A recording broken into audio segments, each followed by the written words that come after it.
The testimony of our second witness, Attorney Jeremy C. Lotok, is offered to prove the following. Number one, Jeremy Lotok is a lawyer by profession, and he was the chief of the Cybercrime Division of the National Bureau of Investigation, or NBI, in 2024. Pangalawa, kasama siya sa NBI team na nagsagawa ng investigasyon sa mga pagbabanta ng Vice Presidente na ginawa sa isang online media briefing noong Nobyembre 23, taong 2024, kung saan diniklara ng Vice Presidente na siya ay kumontrata na ng isang tao para patayin ang Pangulo ng Republika ng Pilipinas, ang unang ginang at ang dating Speaker ng House of Representatives. Pangatlo, napag-alaman ng NBI na ang mga pagbabanta ng Vice Presidente ay seryoso at totoo.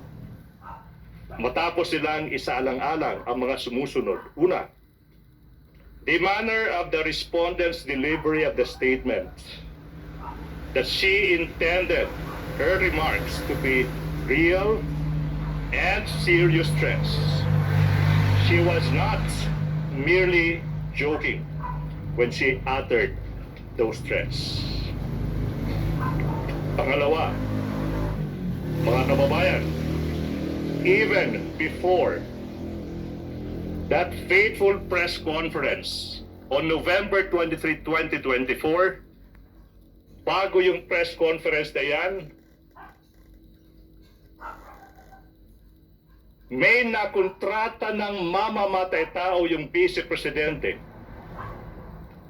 bago pa man ang press conference na yan. Pangatlo, ang utos ng Vice Presidente sa assassin na huwag siyang titigil hanggat hindi napapatay ang Pangulo ng Pilipinas, ang unang ginang at ang Speaker ng House of Representatives ay nagpapakita ng Vice Presidente ay determinado at porsigido sa kanyang pagbabanta. Number 4, the result of the investigation and after determining that the respondent's threats are serious and real, led the NBI to file complaints for 3 counts of grave threats and 1 count of inciting to sedition. Number 5, this witness, Attorney Lotok, will identify and authenticate the affidavit of investigation, the annexes, as well as a couple of videos in relation to the NBI's investigation. And number 6 offer, he will also testify on such other matters as are relevant and material to the impeachment of the Vice President. Ready for comment, Your Honor, please.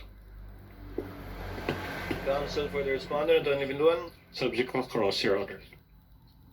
Thank you so much. Counsel for the prosecutor, may proceed. Daghang salamat, Mr. Presiding Officer, Honorable Judges.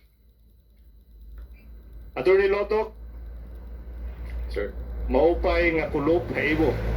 mapay ang kulog man, sir. Waray-waray po. We are both waray-waray. At the same time, siguro, Attorney Lotok, kapo pwede bang mas malapit pa sa microphone para marinig ng sambayanan lahat ng isasagot ko mo sa mga tanong ko? Okay? Yes, sir. Now, Mr. Lotok, kindly state your name, edad, and other personal circumstances. I am Attorney Jeremy C. Lotok, 50 years of age, and currently the Regional Director of the NBI Bangsamoro Autonomous Region in Muslim Mindanao, sir. Sinabi mo ikaw ay isang abogado, Attorney Lotok, di ba? Opo. Na yung tanong nga kailan ka naging membro ng ating Philippine Bar. I was admitted to the Philippine Bar and took my lawyer's oath in 2013, sir. 2013. Now, Mr. Lotak, ano ba yung current position mo, occupation mo, kung meron man? The regional director of the NBI Bangsamoro Autonomous Region in Muslim Mindanao, sir. Ikaw ay isang NBI Regional Director for BARM. Now, yung tanong is, how long have you been with the NBI? I've been in the NBI for the past 12 years, sir. 12 years. No? Tanong is, I think, based on my counting, that would be since 2014. Tama po ba? Opo, Your Honor. Now, kailan ka ba na-designate as the NBI Regional Director ng BARM? I was designated in January this year as regional director of the NBI BARM, sir. January 2026. Now, prior to your designation as the NBI Regional Director for BARM, ano ba yung previous position mo within NBI? I was the regional director for Region 4B or Mimaropa, sir. I think July 2025. July 2025 you became. Okay, now, prior to your designation as NBI Regional Director for Mimaropa, what was your previous position kung meron man? I was the chief of the NBI Cybercrime Division, Your Honor. Chief ng NBI Cybercrime Division. Now, kailan ka? Kailan ka na-designate as chief ng NBI Cybercrime Division? I was designated in February 2023, sir. 2023, no? Now, sinabi mo ikaw ay naging chief ng NBI Cybercrime Division. Now, yung tanong, Mr. Attorney Lotok, is what were your primary duties and functions bilang hepe ng NBI Cybercrime Division? Primary duties, among others, to plan, direct, and supervise the investigation of cybercrime cases pursuant to Republic Act 1175 and other relevant laws. And part of my duties and responsibilities is to investigate high-profile cases pursuant to Republic Act 10867, specifically crimes committed by, through and with the use of information and communication technology, sir. Now, Mr. Witness, of course, you are aware na ikaw ay tumitestigo sa impeachment trial ng respondent. Now, yung tanong is, kilala mo ba yung respondent sa kasong ito? Yes, Your Honor. Okay, yung tanong now is, why do you know her? She is the incumbent Vice President of the Philippines, and she is the subject of the investigation by the NBI Cybercrime Division, Your Honor.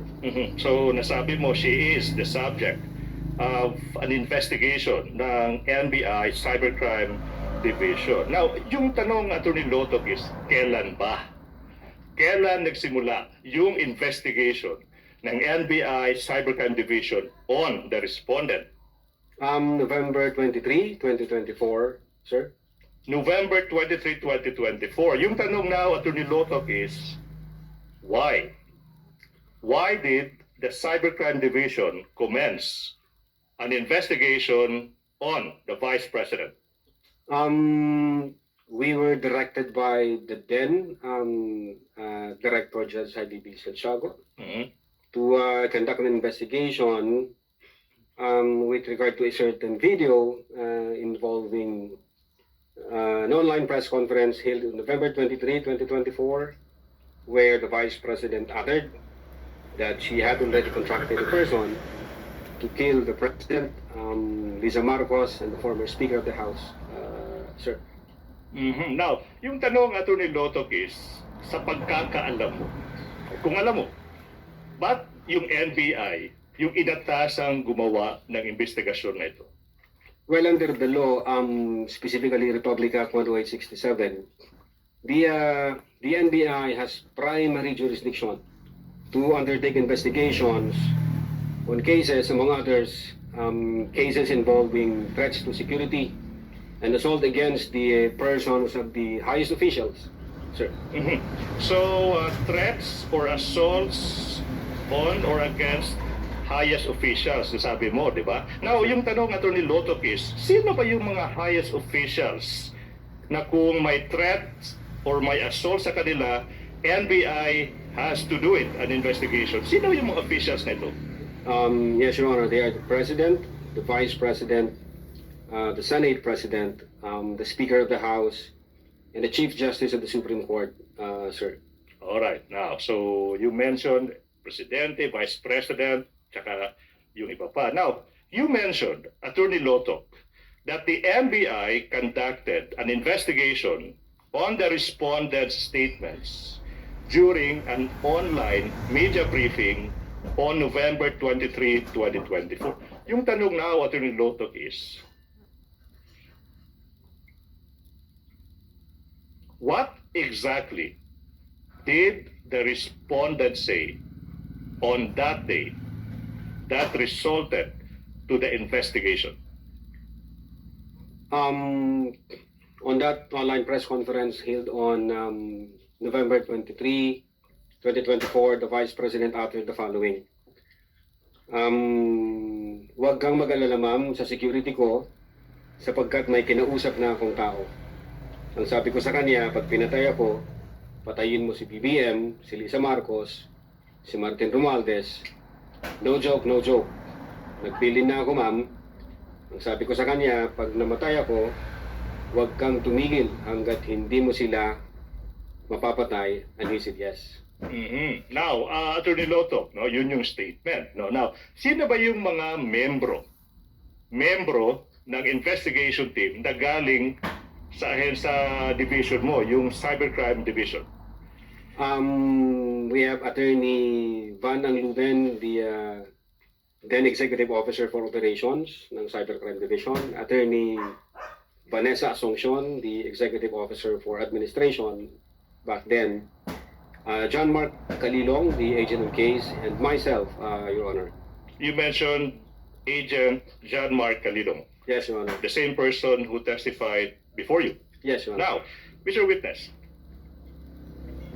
how did your division commence the investigation? I instructed the team, specifically Agent Calilong, that for this particular case, we have to follow the 5 phases or stages of cybercrime investigation, sir. So you instructed John Mark Calilong to follow 4 stages of the investigation. The team and John Mark Calilong, sir. Now, you mentioned, Attorney Lotok, yung 4 stages ng Cybercrime Division for the information ng ating honorable judges sa kanyang publiko. And this is the question now, ano ba yung 4 stages ng investigation na ito? Yeah, Your Honor. For that particular case, first, the identification and preservation of the digital evidence, the collection and hashing of that same digital evidence. That's the second phase. The analysis and attribution phase, the third one, and then the legal evaluation and case filing as the final phase, sir. So these are the 4 stages. Now, if you know, what was Agent Calilong's response, and if any, sa naging instruction mo sa kanya na sundin yung 4 stages ng cybercrime investigation? Well, he said yes, and then he proceeded to identify. He proceeded to identify and preserve. Continue. Identify and preserve the digital evidence in question, sir. Now, you said and that you instructed Agent Calilong to identify and preserve. Na-mention mo, digital evidence. Yung tanong now is, what is this evidence that you are referring to? It refers to a certain video, Your Honor, involving an online press conference held on November 23, 2024, which was streamed through the Facebook page of one Attorney Herminio Lopez Roque Jr. or Harry Roque, Your Honor. So it was the Facebook page of Harry Roque who live streamed the video? Yes, Your Honor. Okay, now, Mr. Witness, After Agent Calilog identified and preserved yung sinasabi mong video, which you said is the first stage of the investigation, ano yung nangyari after that kung meron man, tsaka kung alam mo? Yes, Your Honor. The agent in case proceeded to collect that digital evidence and generated hash value on that digital evidence, and at the same time stored that in a data carrier, Your Honor. Alam mo, Attorney Lotok, this is the first time na narinig natin yung term na hash value. And I think it's just proper na yung next question ko para malaman ng publiko, Attorney Lotok, ano ba yung hash value na yan? Well, under the implementing rules and regulation of Republic Act 10175 for the Reorganization and Modernization Act of NBI, hash value refers to a mathematical algorithm applied to the information like the file, the physical disk, or the logical disk, in this case, digital evidence, thereby creating a digital fingerprint or DNA for that information or digital evidence, Your Honor. So, to create a fingerprint for the video, is that what you're saying? Yes, Your Honor, in this case, the video. All right, now, Mr. Witness, after the identification, preservation, collection, and hashing, and so far these are the two stages, what happened next, if any, in relation to your investigation on the Vice President's statement? We proceeded to the analysis and attribution phase. Now, ano yung nangyari kung meron man, tsaka kung alam mo, in this analysis and attribution phase? In the analysis, we established the intent, the motive, the capability of the Vice President to carry out the threats he mentioned, as well as we proceeded to identify the individuals present in that press conference on November 23, 2024, sir. Okay, so sinabi mo, you proceeded to identify the different individuals in that pitch. Siguro yung publiko, they're now interested. So, what happened? What happened pagkatapos yung mag-proceed sa pag-identify sino ba yung nasa video na yan? First, we have identified media personalities from Philippine Daily Inquirer, from the Manila Times, from the Reuters, SMNI, etc. And then we have also identified the Vice President herself, who in her presence, openly and publicly, uttered that she had already contracted a person to kill the President, Lisa Marcos, and the former Speaker of the House, and instructed the person to be relentless in killing the three. And it was streamed through the Facebook page again of Harry Roque, Your Honor. You said to be relentless in the killing. Okay, now, after finding out that indeed the Vice President uttered that to be relentless in the killing, what happened next, if any, in relation to the investigation you conducted? We continued the open source investigation to determine if there were utterances made by the Vice President in previous dates. Your Honor. Now, ano ba yung naging resulta kung meron man, tsaka kung alam mo, sa naging open source investigation ng NBI into sinasabi mong mga previous statements ng Vice President? We have found a press conference dated October 18, 2024, streamed through the official Facebook page of the Office of the Vice President.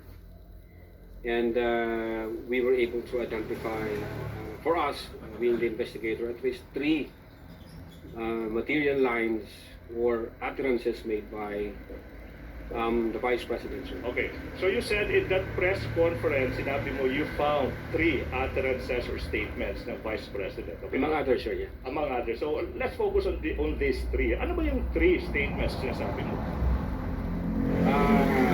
Well, the first one, the Vice President uttered gusto kong tanggalin yung ulo niya ba? And then the second one, the Vice President uttered, I realized toxic na itong relationship, referring to the relationship between the Vice President and the President. And then number 3, I imagine myself cutting his head. Okay na. Your Honor. Recap, sinabi mo gusto kong tanggalin ng ulo niya. And then sinabi mo rin sa third, I imagine cutting his head. Based on your investigation, Attorney Lotto, kaninong ulo ba yung rinirefer ng Vice President na gusto niyang tanggalin? The President of the Republic of the Philippines. So, yung ulo ng Presidente ng Republika ng Pilipinas. Opo. What proof, if any, do you have that Vice President said this? We have that video, Your Honor, dated October 18, 2024. Now, kung maalala mo, Mr. Witness, saang portion ng video na iyan maririnig yung Vice President, sinasabi yung mga katagang, gusto kong tanggalin yung ulo niya, imagine myself cutting his head. Your Honor, if I may refer to my notes.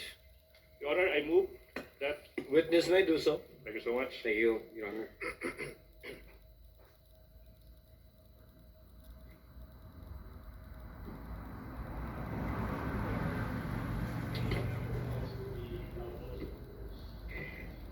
Yes, counsel for respondent may observe as the witness peruses his notes. Your Honor, may we also be allowed to do the same through Similar Attorney order Stephen with Magallanes. respect to the counsel for the prosecutor.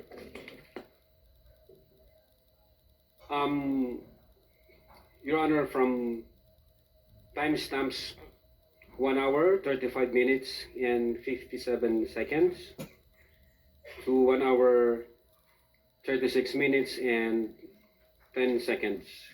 Mhm. And then 1 hour, 36 minutes, and 52 seconds.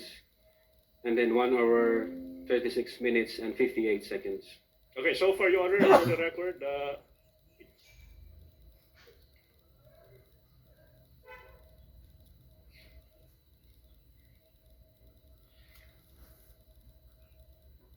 okay, Your Honor, please, sorry. The gentleman mentioned 2 timestamps. So, question: if those portions, okay, are shown to you, will you be able to identify the same? Yes, Your Honor.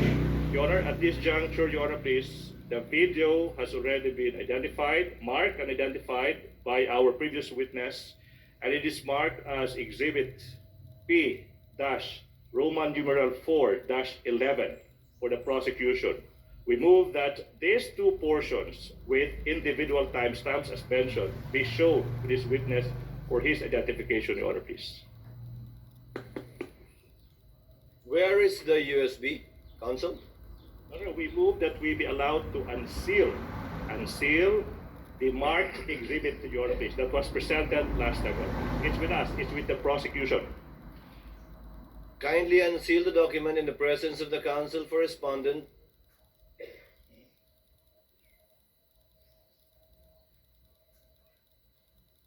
Witness is instructed to unseal the USB.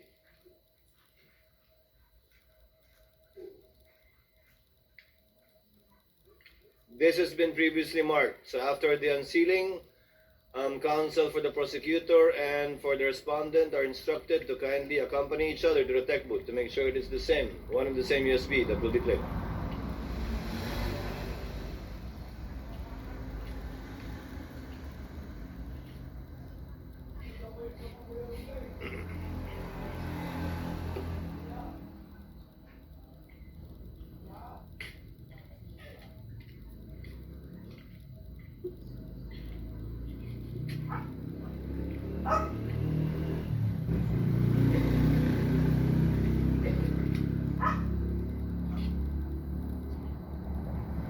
Kung may bala kayo buksan ulit, huwag nyo na masyadong i-tape na madami. Para hindi masyadong matagal pag i-unseal.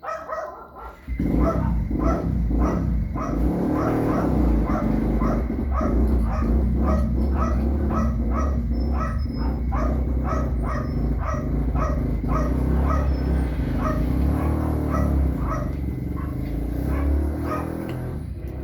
be timestamps 1 hour 35 minutes to 57 seconds to 1 hour 36 minutes and 10 seconds for the first timestamp.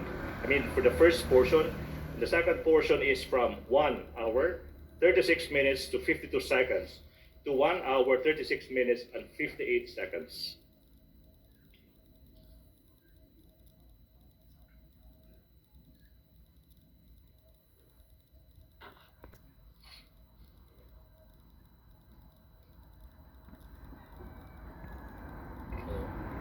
Ulo niya ba?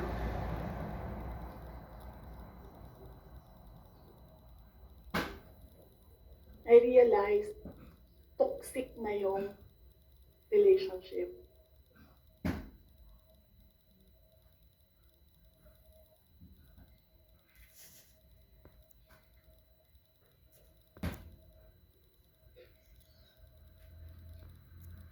More counsel, right? Yes, Your Honor. Waiting for the second video. Consisting of 6 seconds only, Your Honor, please.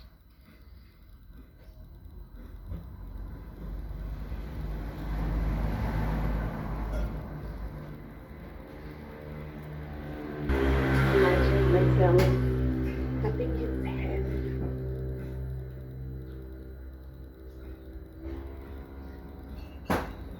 Okay, thank you so much, Your Honor, please.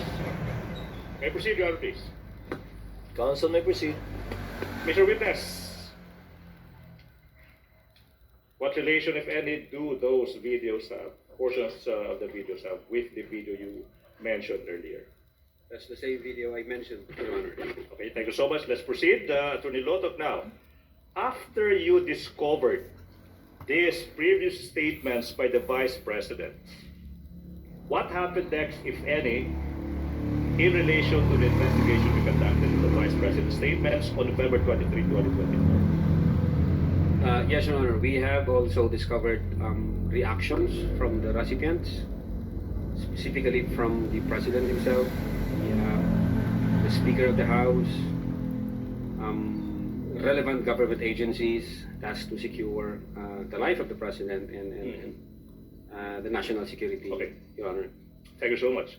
You know, Mr. Witness, let's focus on the President kasi it's his head eh. Puro na Presidente yung gustong tanggalin ng Vice President. Let's focus on the President.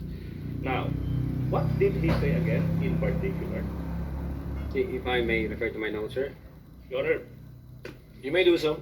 Thank you, Your Honor.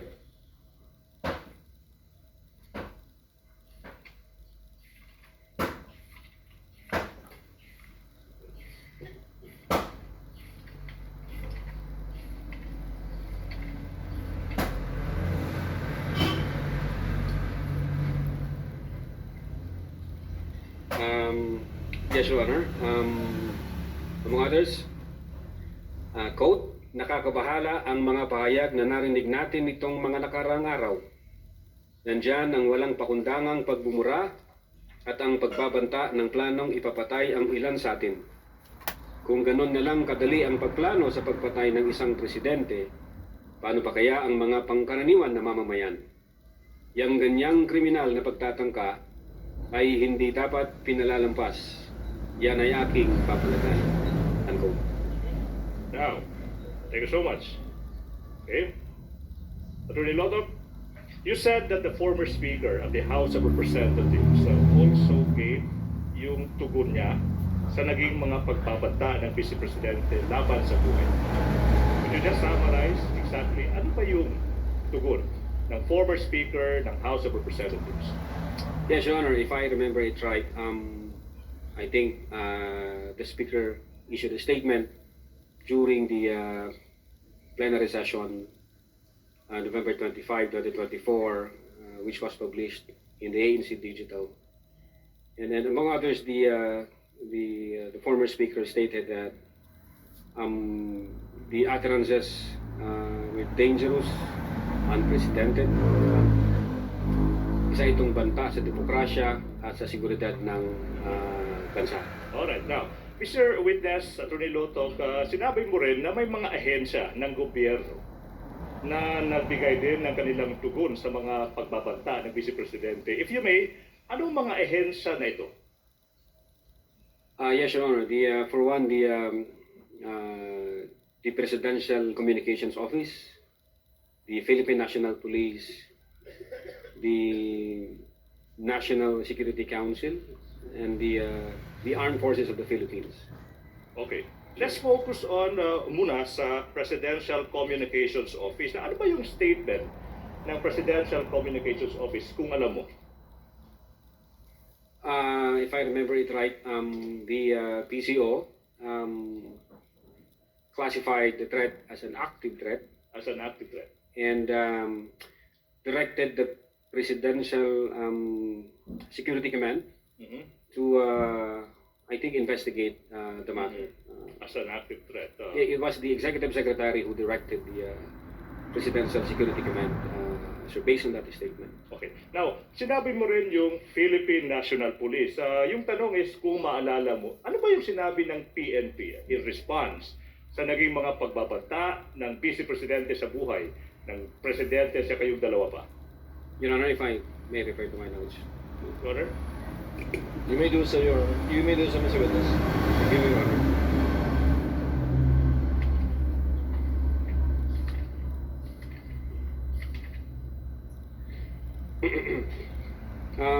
The Philippine National Police issued a statement relative to the press conference made by the Vice President.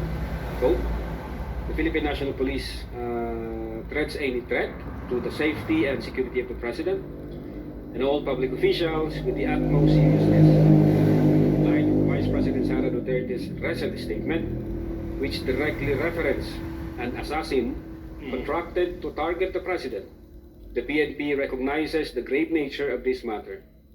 The safety of the President is a national concern, and any direct or indirect threat to his life must be addressed with the highest level of urgency. Close. Unquote. Hindi ko na binasa lahat. Alright.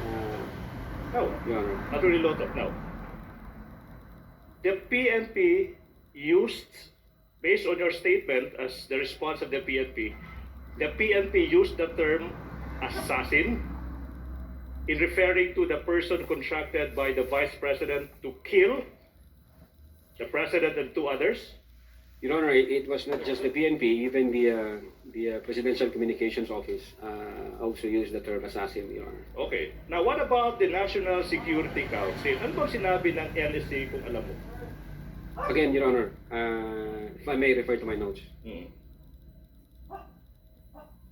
Wait, ano ba? Your Honor?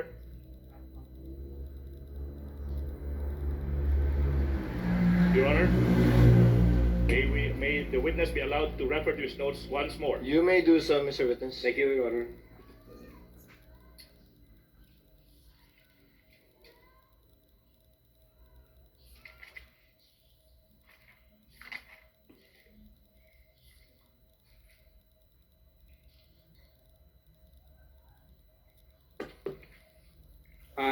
Your Honor, the question was about the statement of the NSC, right? Yes.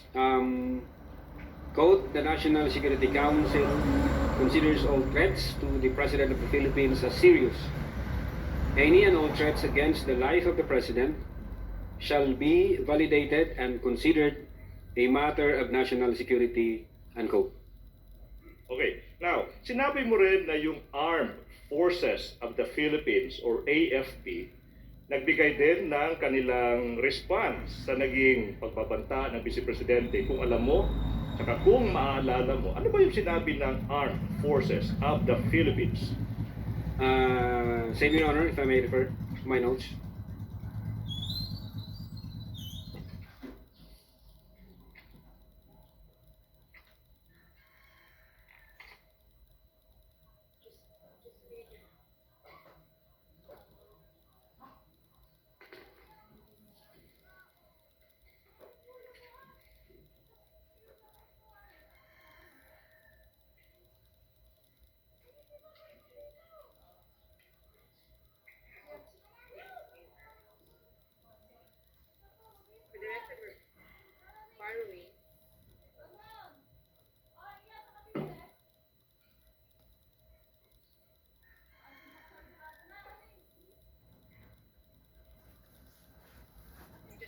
For orderly proceeding, Your Honor, please, I think it's Um, proper for Attorney Season to ask to be recognized first. Depends. What is the pleasure of Attorney Counsel for Respondent Attorney Season? Would you state an observation on the Your Honor, notes? I think Counsel, we agreed recognized first. that only one counsel shall speak insofar as the presentation of a witness is concerned. This was objected to by the counsel for respondents, even if it was asked for by the counsel for the prosecutors. Your Honor, for We will do the that, Your record, Honor. we are not objecting, but for a properly proceeding, Attorney Season. Counsel, it's okay. The chair will make a ruling. Attorney Binluan can Thank you. handle Thank you, the, Your Honor. with your permission, Attorney Season. Your Honor, I'd just like to share the observation that the witness is reading from notes, from his notes, and not directly from the document that he identified. And if I may reply to that, Your Honor, to that non-issue, Your Honor, if I may. Yes. Your Honor, there's nothing. Yes, counsel for the prosecutors. Your Honor, wala po sa rules na kailangan na yung tugon ng isang witness, sinabi niyang notes, dapat based sa dokumento. In fact, Your Honor, please, yung iniisip ng ating rules, yung mga notes na ginawa mismo ng witness. For the public, if you're interested, you may look at Rule 130, Section 16 ng Rules of Court. At doon yun, po pwedeng tingnan ng isang testigo yung notes na ginawa niya. In 130, Section 16, Your Honor, please. Before I recognize counsel for respondent, Senator Judge Lacson, what is your pleasure, sir? Thank you, Mr. Presiding Officer. This is relevant to the discussion. The gentleman may proceed and he has 2 minutes. Yes. You requested to refer to your notes a number of times during your direct examination. Ang tanong ko, are you referring to an investigator's notes or notebook or simply notes? No, Your Honor. During the investigation, I have copies of the affidavit of investigation Okay. that we have. Yeah, I asked that question because my understanding of an investigator's notes or notebook to be credible and may even be used as part of the examination or evidence in chief, depending on its authenticity and purpose and the role of evidence, is that the contents therein were written on the exact dates when the subjects of those notes actually happened. Ito ba yung ginawa niyo mismo? Yes, Your Honor, during Thank the you. investigation. Thank you Your for Honor. the clarification. Thank you, Senator Judge Lacson. Noted and entered in the records. Counsel for respondent, what is your pleasure? Your Honor, that was mere manifestation, Your Honor. We just want to put it for the record. There being no objection, some witness may proceed and answer, or counsel may proceed with his questions. The Armed Forces of the Philippines, ano sinabi ng Armed Forces? Are we done? That's it. Okay, so let's go back. Yeah, if I may, Your Honor. Yes. Witness may continue to answer. Thank you, Your Honor. On November 23, 2024, General Romeo S. Browner, Chief of Staff, the Armed Forces of the Philippines, issued the following statements. Quote, the Armed Forces of the Philippines is a professional organization focused on its mandate to protect the people and the state. Our personnel are loyal to the Constitution and the chain of command, unquote. Hindi ko Okay, na now. po binasa lahat, sir. Okay, now, after you and your team discovered these responses, Attorney Loto, what happened next, if any, kung meron mo, at saka kung alam mo, in relation sa investigation nyo, sa mga statements ng Vice President on that day, November 23, 2024? We issued subpoena to the media personalities present during the online press conference of November 23, 2024. Mm-hmm. Sir, for them to appear on December 4, 2024. So, You issued a subpoena to the media personalities that you said andun sa media conference na yun to appear on December 4, 2024. Now, sino ba yung mga media personalities na pinasubpoena ng NBI? again, Your Honor, if I may refer to my... You may do so, Mr. Thank you, Witness. Your Honor.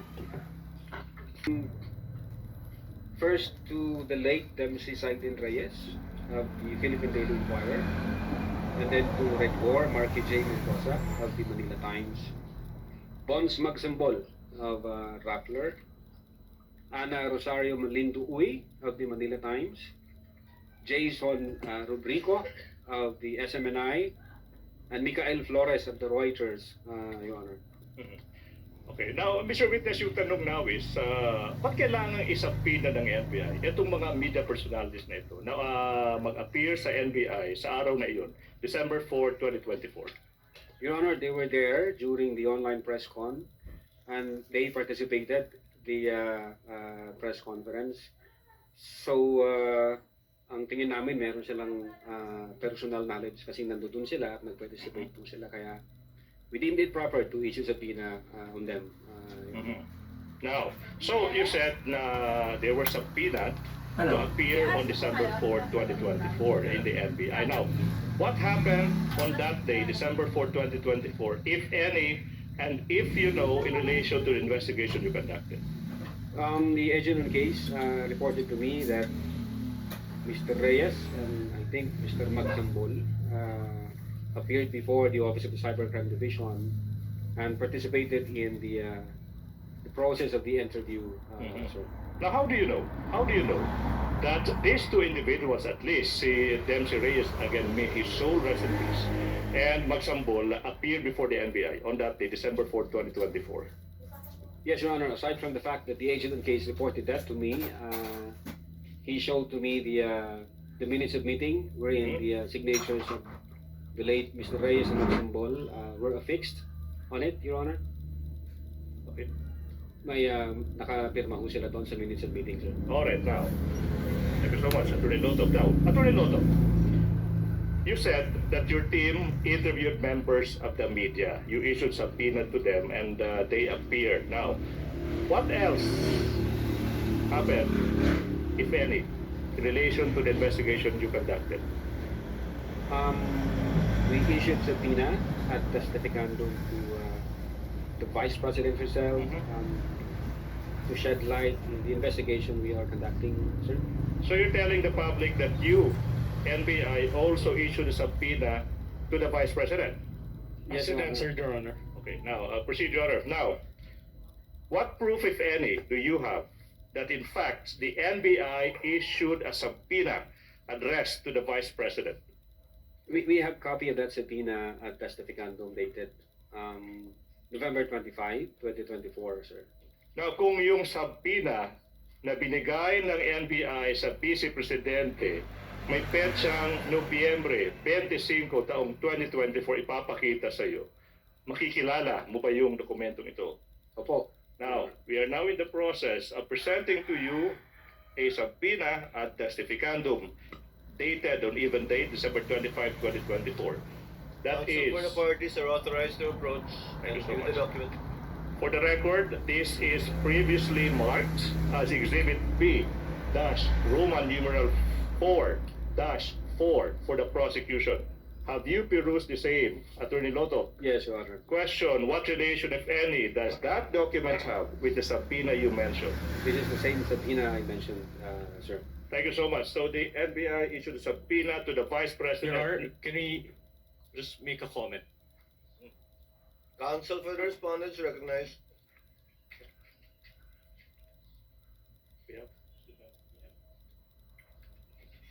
Your Honor, may we just put on record that Exhibit B-4-4 is a photocopy and it was not, the original or the certified copy thereof was not produced.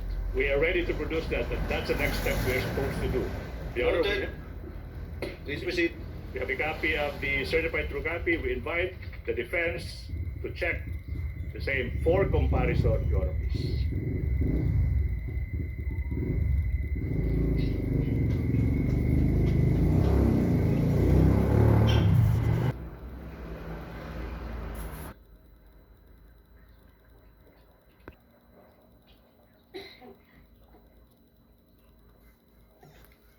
Counsel for the respondent. Your Honor, it is a faithful reproduction of the certified true copy, Your Honor.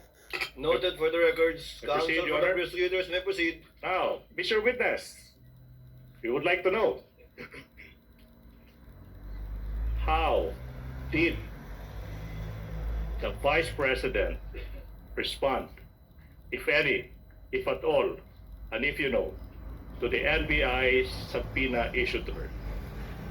Well, the Vice President did not appear, Your Honor. Instead, she sent her lawyer, Attorney Paul Lawrence Lim, if I'm not mistaken. Okay, Um, she did not appear. Yes, As Your an Honor. answer. Okay, now, question.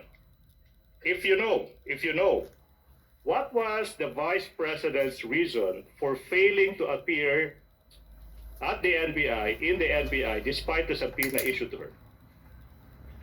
I think the Vice President, in effect, was saying there were office matters to tend to, so she cannot attend the scheduled subpoena Mhm. date. Sir. Office matters. Now, how did the respondent, the Vice President, inform you that she could not attend the subpoena because she was attending to quote office matters unquote? There was a letter, I think, dated November 28, 2024, which was submitted by the Council of the Vice President, sir.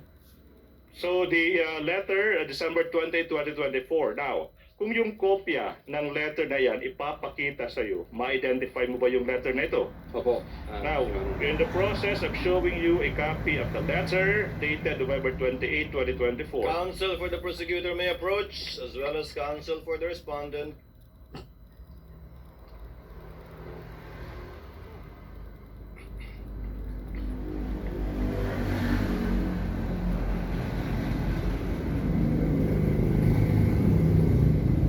Yes, Your Honor. This is the same letter. Your Honor, can I make a manifestation of these points? The prosecutor may proceed. Your Honor, the letter from the Vice President's lawyer is not marked in exhibit. At this juncture, Your Honor, please, if the defense will agree, we move that the same be marked as an additional exhibit for the prosecution, and the specific marking that we are asking the court to follow is Exhibit B Roman numeral 4-32 for the prosecution, Your Honor, please. Counsel for the respondent. We have no objection to that, Your Honor. So ordered. So marked. Thank you so much. Now, so what did the... Your Honor, please. Your Honor, do we have to pause for the marking, or do I proceed? Please proceed, counsel. Thank you so much, Your Honor, please. Thank you so much. Now, so what did the NBI do? Anong ginawa ng NBI after yung Vice Presidente hindi sumipot sa NBI despite the subpoena, kung meron man? Yes, Your Honor. We deemed it proper to issue another subpoena to give the Vice President another time so she can prepare. And at the same time, in reply to the letter submitted by the lawyer, we issued also a letter dated December 2, 2024, because the Vice President in that letter from her lawyer was asking copy of the complaint and the question to be propounded by the NBI to the Vice President. Alright, now, let's go to that letter, Atty. Lotok na. Puntahan natin yung letter na yan. Now, kung alam mo, ano ba yung sinabi ng NBI sa letter na iyan na pinadala sa Vice President after hindi siya sumipot despite the subpoena sent to her? Your Honor, the document would speak for itself. No need for the witness to read. I think the counsel... Witness may is- answer Yes. if he knows. Yeah, among others, sir, sinabi ho doon sa letter namin, December 2, 2024, na ini-inform namin ang Vice Presidente na iniimbestigahan din po namin yung alleged threat against sa kanyang life. At sinabi namin na kailangan namin yung kanyang presensya para may makuha kaming information, para ho may mapagsimulan kami Mhm. doon sa investigation against threat to her life, Your Honor. Mhm. Now, what proof, if any, do you have that the NBI issued another subpoena addressed to the Vice President? Yeah, we have that copy of the subpoena dated, if I'm not mistaken, December 2, 2024. Sir? Na, okay. Atty. Lotok, kung yung kopya ng pangalawang subpoena ipapakita sa iyo, ma-identify mo ba? Yes, sir. Now, we are now in the process of showing you that subpoena. The defense may also check. Counsel for the prosecutor, as well as respondent, may approach to compare. And for the record, that second subpoena addressed to the Vice President has been previously marked as Exhibit B dash Roman numeral 4 dash 6 for the prosecution. That's the same subpoena mentioned, sir. Okay, so that's the same subpoena. Do we have any observation from the defense? Counsel for respondent. The document is a machine copy, Your Honor. Machine copy. Your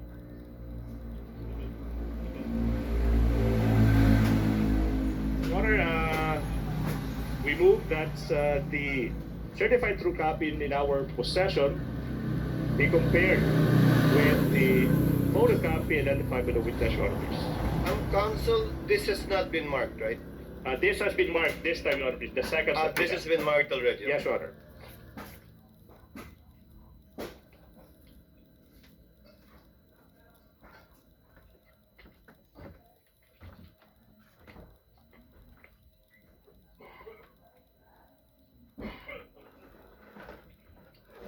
Same observation, Your Honor, as the last document. Meaning it is a photocopy? It is the same as the photocopy of the copies are the same, but it is not it is not original, just a photocopy of the original, Your Honor. That was certified.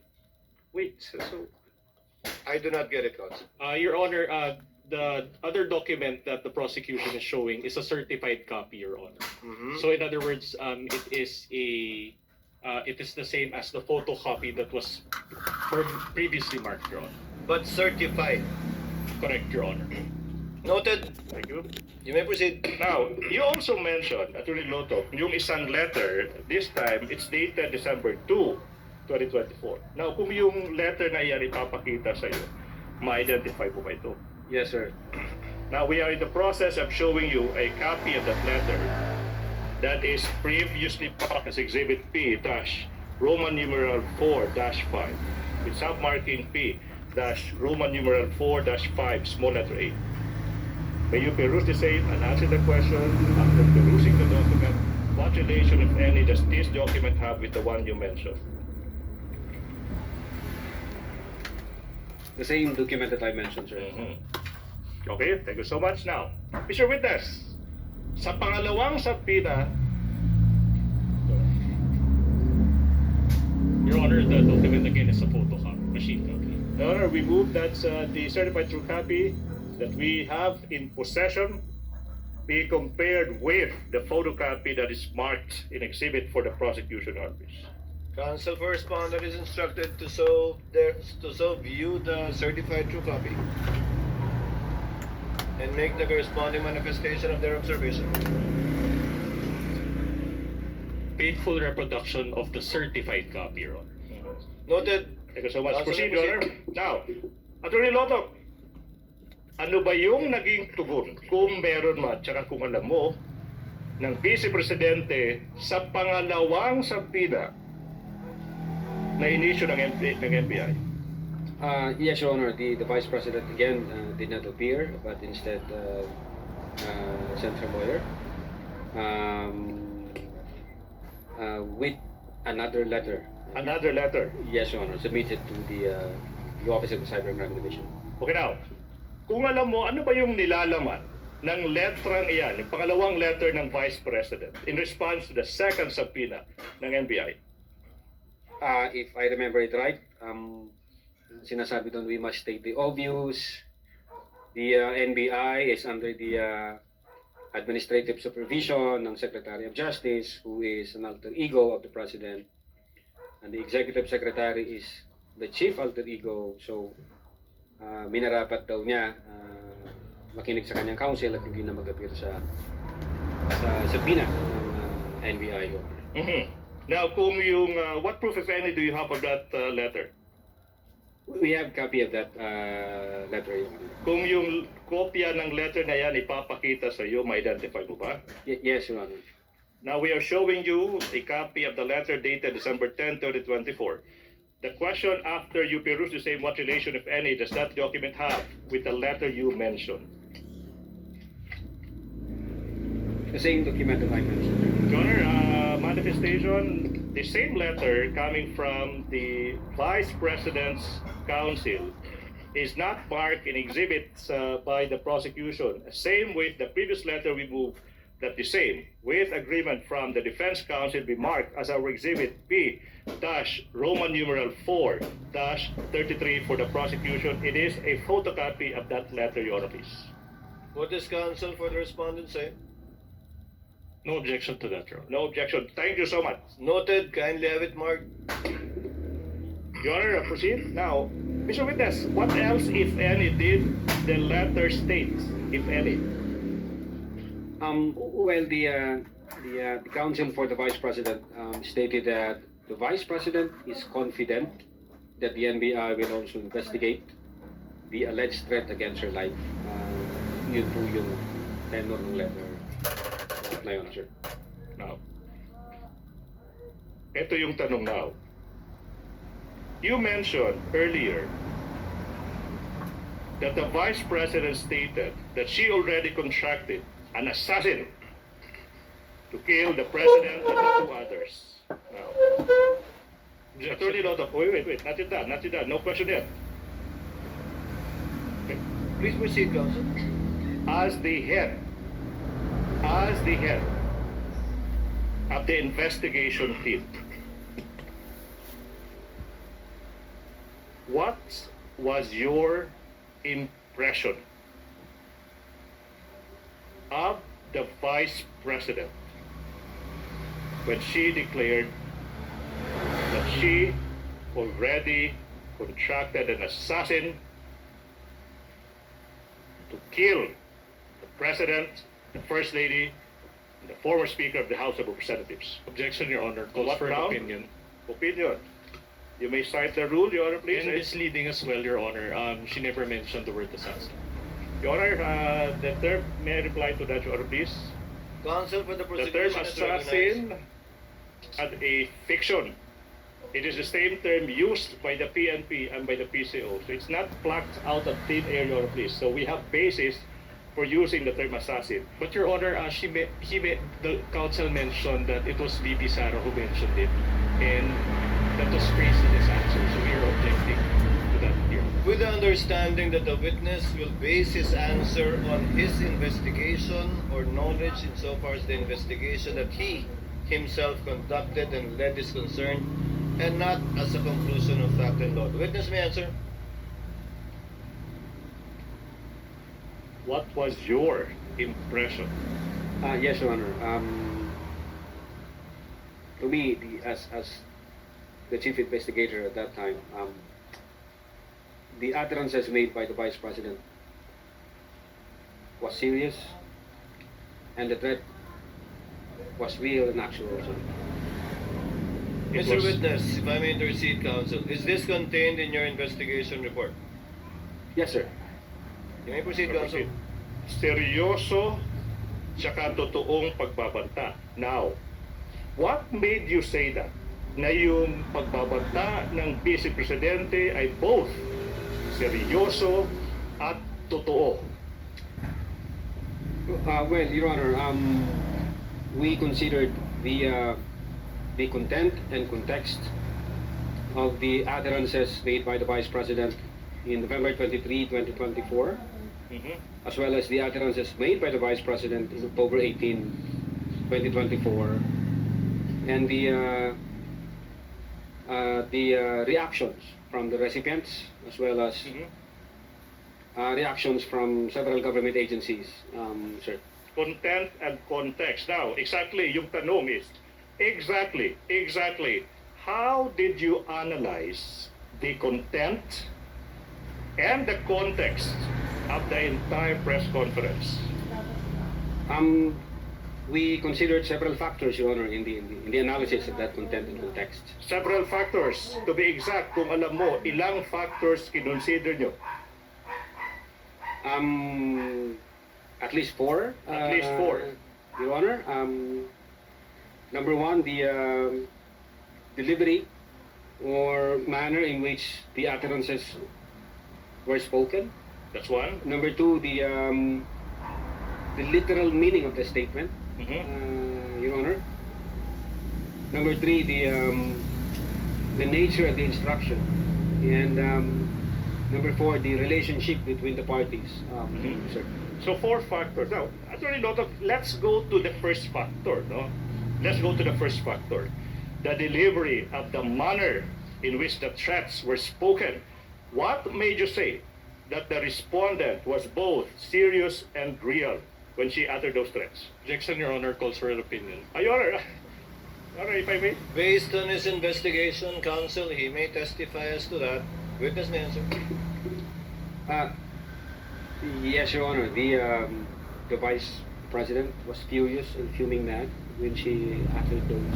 Could you repeat it? Furious and And fuming mad, sir. fuming mad. Furious and fuming mad. Now, what made you say na yung Vice Presidente was both furious and fumingly mad? Well, nakita ho namin dun sa video nung niran ho namin, Your Honor, if I'm not mistaken. I think more or less 8 beses po siyang galit na galit at nagmumura at minumura yung Presidente, si First Lady, and then si former Speaker of the House. Sir.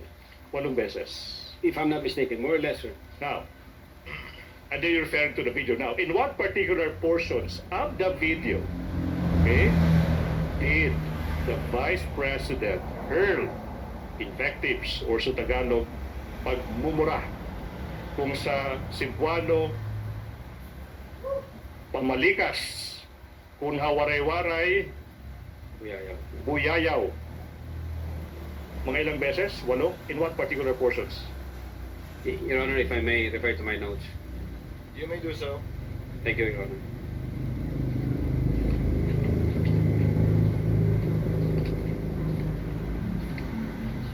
In the interest of time, Your Honor, please, while the counsels are doing that, I move that the previously marked and identified Exhibit P Roman numeral 4-10, which is the flash drive containing the video of that press conference, be unsealed in the presence of counsels from both sides. You may proceed. And then you may now answer, Mr. Witness, anong mga timestamps ba ito? Yeah, Your Honor, from timestamp 53 minutes to 27 seconds, and 53 minutes to 39 seconds. So 53 minutes, 27 seconds to 53 minutes, 39 seconds. The second timestamp, if you may. 54 minutes to 03 seconds, and 54 minutes to 08 seconds. 54 minutes, 03 seconds to 54 minutes, 08 seconds. That's the second timestamp. What about the next timestamp, if you know? 55 minutes to 42 seconds, and 56 minutes to 07 seconds. 55 minutes, 42 seconds to 56 minutes, 06 seconds. What about the fourth timestamp, if you know? 58 minutes to 38 seconds, up to 58 minutes to 47 seconds. 58 minutes, 38 seconds to 58 minutes, 47 seconds. What about the fifth timestamp, if you know? 1 hour, 02 minutes and 25 seconds. 1 hour, 02 minutes and 32 seconds, sir. 1 hour, 02 minutes to 25 seconds to 1 hour, 02 minutes, 32 seconds. What about the next, the sixth timestamp, if you know? 1 hour, 05 minutes and 08 seconds, up to 1 hour, 05 minutes and 31 seconds. 1 hour, 05 minutes, 08 seconds to 1 hour, 05 minutes, 31 seconds. What about the last timestamp, Mr. Witness? 1 hour, 08 minutes and 43 seconds, and then 1 hour, 08 minutes and 54 seconds. Your Honor. 1 hour, 08 minutes, 43 seconds to 1 hour, 08 minutes, 54 seconds. Your Honor, we move that those 7 timestamps identified by the witness be shown in sequence or please. So ordered. Your counsel for the prosecutors will kindly give the flash drive to be unsealed by the witness, as witnessed by counsel for the respondents. Thereafter, for counsel of the parties to kindly accompany each other to the tech booth so that the USB may be played with respect to the specified timestamps of the witness.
congressman na yan na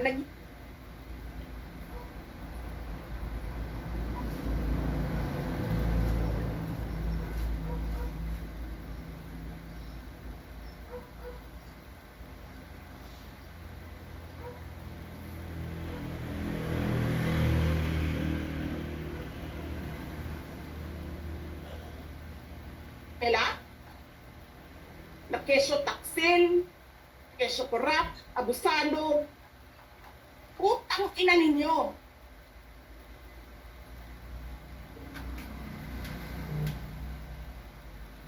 Sino ang korap?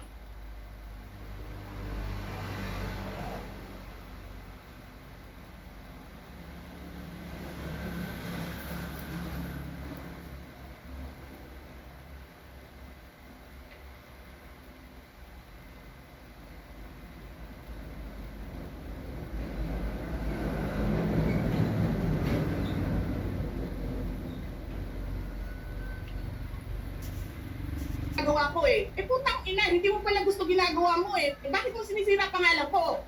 Joel Chua.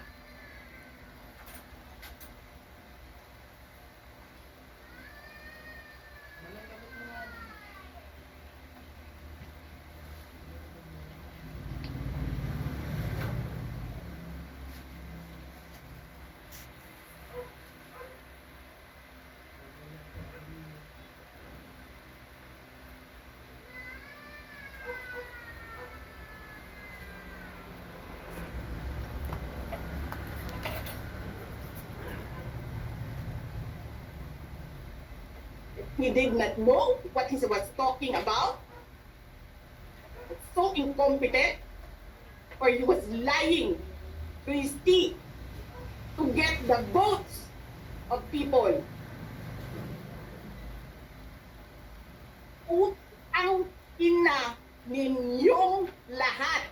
Martin Romualdez, Lisa Marcos, Bongbong Marcos.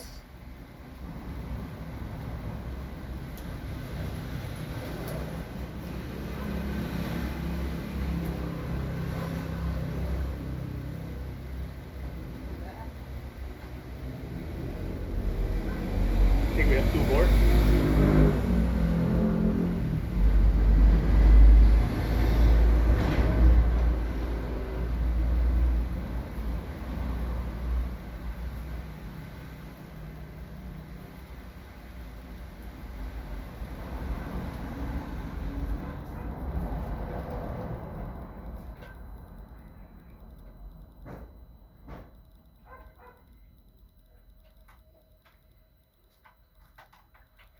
Tapos kami yung nagsisinungaling?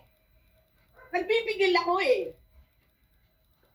Kasi gusto ko lang magtrabaho. Gusto ko lang tapusin nyo na yung ng show ninyo dyan sa House of Representatives para makabalik na kami.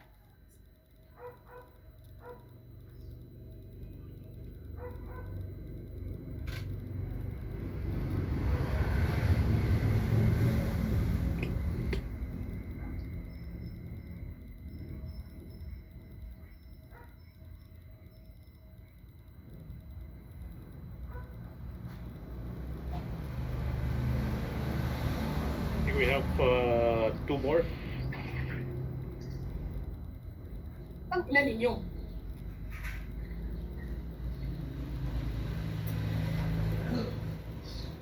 I think that will be the last. Correct, that will be the last. Council, that's the 7 timestamps. Let me confirm. Attorney Magallon. Okay, we have one more. We have two more, please. I was told we have two more time stops, please. Thank you.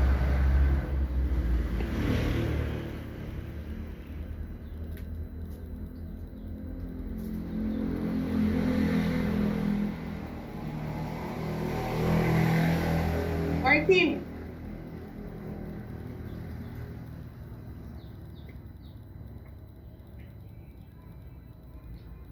Nangangampanya tayo.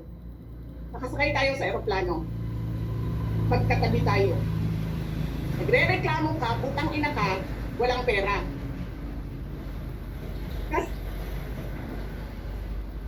And the last one?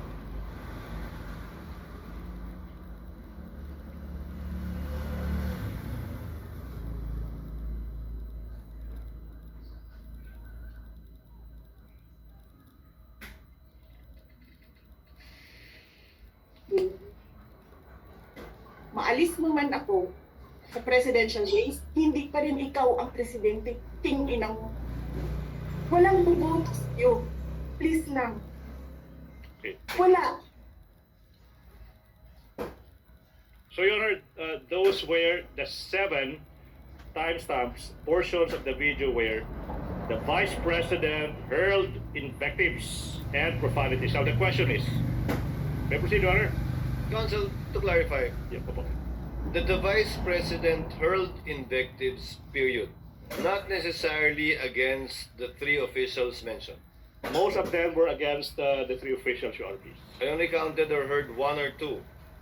Out of the 7, I heard Representative Chua, but he's not one of the subject matters of this case. But just for the record, does the witness confirm that? Out of the 7 timestamps, there are approximately 2 or 3 that mentioned either all 3 or 1 of the top officials. Would that be correct, Mr. Witness? I think more than that, sir, if you can see the Make your context. voice louder. Louder. If I'm not mistaken, I think 5 times referring to either Martin Romualdez or Liza Marcos or the president. The rest were either congressmen or a particular congressman. If I'm not mistaken, sir. Counsel, you may proceed. Now, Mr. Witness, etong mga 7 timestamps kung saan nagmumura yung Vice Presidente, why is this a factor in classifying her threats as serious and real? Yes, Your Honor, it's very much factor because we want to establish the intent of the Vice President, and that intent is crucial in our investigation. We want to determine whether those utterances made by the Vice President were just a product of a temporary fit of anger. Was it just spur of the moment, or were they really serious, actual, and real threat? So what was your conclusion? Your Honor. So what was your conclusion? Was it serious, real? Yeah, Your Honor. Okay. Serious and real. Let's go to factor number 2. So 2 out of 4 factors. Now, sinabi mo yung literal meaning ng mga utterances ng Vice President. Na yung literal meaning, why is this a factor in your conclusion na seryoso at totoo yung pagbabanta ng Vice Presidente? Yes, Your Honor. Klaro po dun sa utterances ng Vice Presidente. Even before the online press conference held on November 23, 2024, the Vice President had already contracted in person to kill the President, Liza Marcos, and the former Speaker, Your Honor. Siguro, so the public will understand. I want you to answer in Tagalog. Ba't mahalaga sa inyo, sa investigasyon nyo, na yung pagkukontrata ng tao na papatay sa Pangulo at kadalaw pa, nangyari ito bago pa man yung press conference? Ba't mahalaga sa investigasyon nyo yan? Yes, Your Honor, mahalaga ho yan para sa amin. Basically, it's indicative of intent that the utterances was deliberately made up by the Vice President, and it really shows serious, actual, and real threat, Your Honor. Alright, now, Attorney Lotok, let's go to the third factor. Yung third factor is now sinasabi mo, yung nature ng instruction. Now, can you tell the public and the court, ano bang ibig sabihin ng factor number 3, nature of the instruction? Yes, Your Honor. In those utterances, the Vice President said, "Wag kang tumigil hanggat hindi mo sila mapapatay." It shows persistence on the part of the Vice President, that she was determined to to carry out those utterances. And from the point of view of law enforcement agency like the NBI, it's alarming for us. Sir. It is alarming from the point of view of law enforcement agents. Now, in Tagalog, if you may, ba't mo nasabing nakaka-alarma yung sinabi ng Vice Presidente na yung instruction na huwag kang titigil hanggat hindi mo napapatay ang Pangulo, unang ginang, ng former Speaker ng House of Representatives. Ba't mahalaga? Ba't alarming yan? Well, Your Honor, pwede hong mag-take advantage yung ibang grupo dyan, ibang individual. God forbid may mangyari sa Vice Presidente for one reason or the other. Mati-trigger ho ngayon yung instruction, and then papatayin ngayon yung, God forbid again, ang Presidente, Lisa Marcos, ang former Speaker. And in fact, even yung triggering na phase na yon, pwedeng mag-take advantage doon yung ibang grupo, thinking na pag in-assassinate natin ang tatlo, ang sisisihin ang Vice Presidente. So marami hong angulo, Your Honor, para ho sa amin sa law enforcement. Medyo magiging disorder, magiging chaotic, magiging anarchy yung society ko. Hindi siya na-address. Yun po yung sa amin as investigator, sir. But was she not only joking, Attorney Lotto? Objection leading, Your Honor. There's basis to that, Your Honor. Sustained. Reform Okay, request. now, let's go to, let's proceed, Mr. Witness. So far, you mentioned, ito yung mga factor, no? Manner, literal meaning, nature of the instruction. Ano ba yung fourth factor kung alam mo? The relationship between the parties, meaning the relationship between the Vice President and the President, sir. Now, what about the fourth factor? No? Why is it significant to investigation? Well, in one of the utterances made by the Vice President, she characterizes the relationship with the President as toxic. Toxic. If I'm not mistaken, at least 3 times siya binigkas yung term na toxic, referring to the relationship between her and the President, sir. Now, what were your reasons, if any, that made you conclude na nasabi na ng Vice President na toxic yung relationship niya between her and the President? Objection calls for an opinion, Your Honor. Investigation. Witness may answer part of his investigation. Una yung resignation niya as Secretary ng Department of Education. Pangalawa yung utterances niya noong October 18, nung sinabi niya na I realized toxic na itong relationship. Gusto kong tanggalin yung ulo niya ba? And then I imagine myself cutting his head. What else, if any? The reaction of the recipient of those utterances, Your Honor. The reaction from the President himself. So the reaction from the President himself. Now, you already mentioned kanina ano yung reaction ng President. Yung tanong now, Attorney Lotto, is why did you consider yung reaction ng mga recipients ng pagbabanta, kagaya ng President? Let's focus on the President. Ba't nyo kinonsider yung reaction nila? Well, we want to establish whether the recipient of those utterances felt intimidated by those statements, or did they took it serious and actual threat. Material ho sa amin yun, Your Honor, if only to establish the mens rea. Mens rea ng krimen. Now, let's focus on the President. Now, let's focus on the President. Ito yung premise now. Based on your investigation, no, what was your impression of the President based on his reaction? Was he intimidated? Well, yung opening statement ng Presidente, ang sabi niya, nakakabahala ang mga narinig natin itong mga nakaraang araw. Ito yung isang kriminal na pagtatangka. Papalagan ko to. Yes, Your Honor. The President took the threat by the Vice President is serious and real.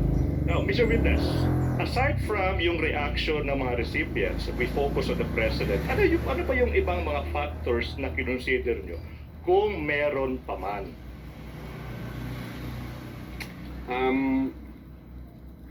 Yes, Your Honor. We find it. This is from the point of view of the investigator. We find it disturbing when we try to compare the utterances made in October 18 and the utterances made in November 23. And may nakita ho kami doon, at least 3 o 4 na medyo sabi ko nga, disturbing from the point of view namin. Disturbing. 3 or 4 na disturbing na Na utterances, Your Honor. utterances. Now, let's go to that. So you said you compared the utterances in October 18 tsaka November 23. Sabi mo, you found at least 3 or 4 disturbing statements. Tama ba? Now, ano ba yung 3 statements na ito?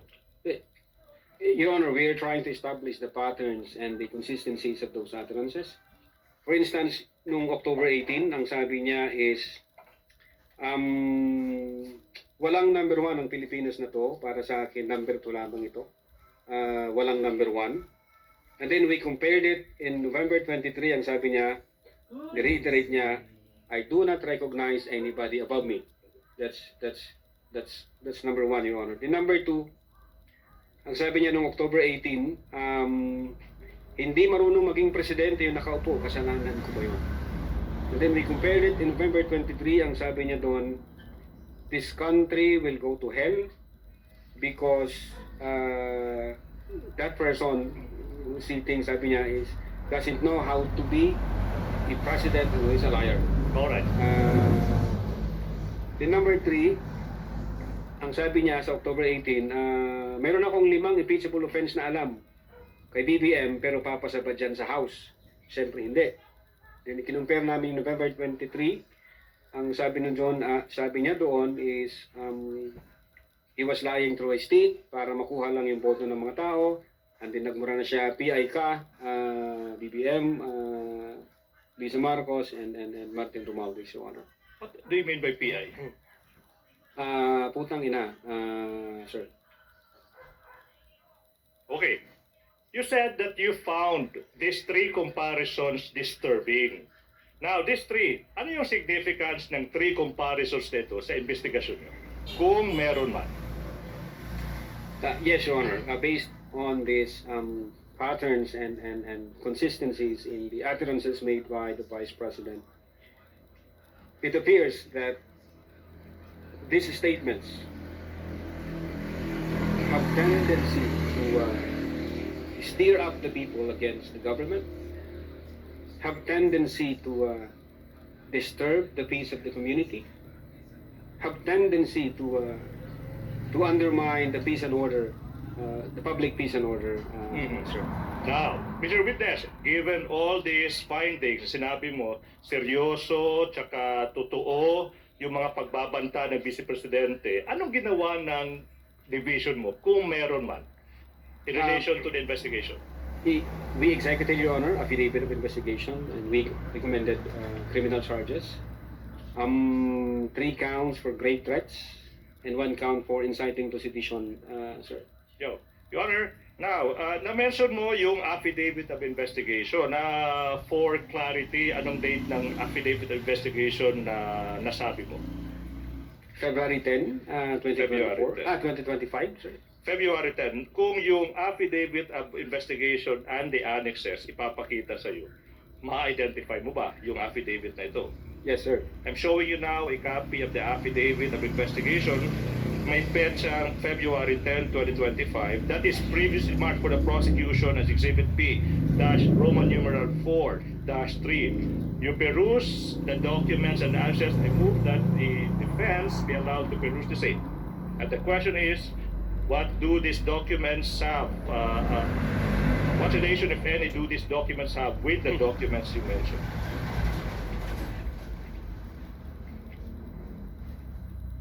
Counsel for both parties may approach.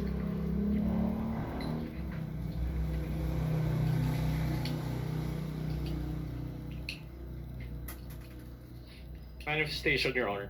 Counsel for the respondent may proceed.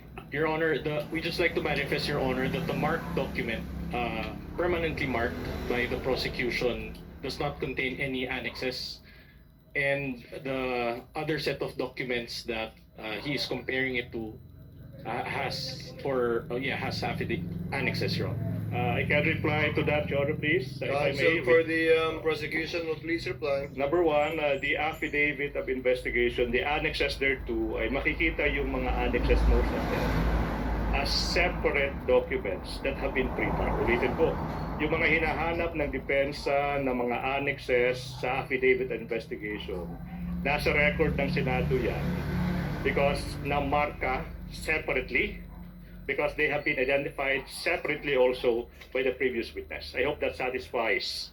Counsel, what does counsel for the respondent say? Your Honor, is that an admission that the affidavit of investigation was stripped of its annexes? No. Your Honor, if I may, ang klaro namang sinabi ko. Can I reply to that, Your Honor, please? Chair would like to clarify the matter instead. Are all the annexes listed and identified in the footnotes of the affidavit of investigation marked or pre-marked by the prosecution? I can answer that. Most of them, Your Honor, please, and I can identify ano yung mga hindi na mark tsaka yung reason. So most, not all. Yes, Your Honor, please. And for the record, that the affidavit of investigation that the witness is identifying and that you have marked does not contain any of the annexes mentioned in the affidavit of investigation, without prejudice, of course, to the annexes Yes. that you already marked Yes, Your Honor. and identified by either this or other witnesses. Yes, Your Honor. Not attached specifically to the affidavit, but found in the same record of the Not court. attached to the document that the witness is identifying right now. Yes, Your Honor. Does that satisfy the counsel for the Your Honor, we're respondent? not objecting as to how they marked it. We're just manifesting it for the Then it's record. not there. Yes. Yes. So noted. Witness you. may answer. Yeah, this is the same document that I. Okay. Yeah, you have. Yeah, Your Honor, this is the same document that I mentioned.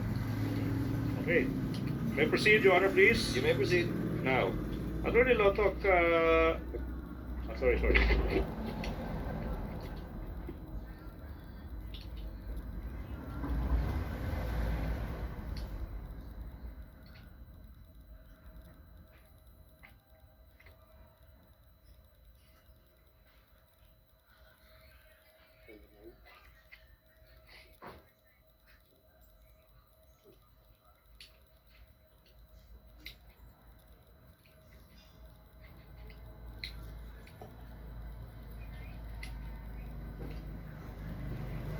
Just to manifest, Your Honor, Counsel that, for the respondent is recognized. just to manifest, Your Honor, that again, the comparison, Your Honor, was made with the certified true copy, not the original, Your Honor. Thank you. So noted.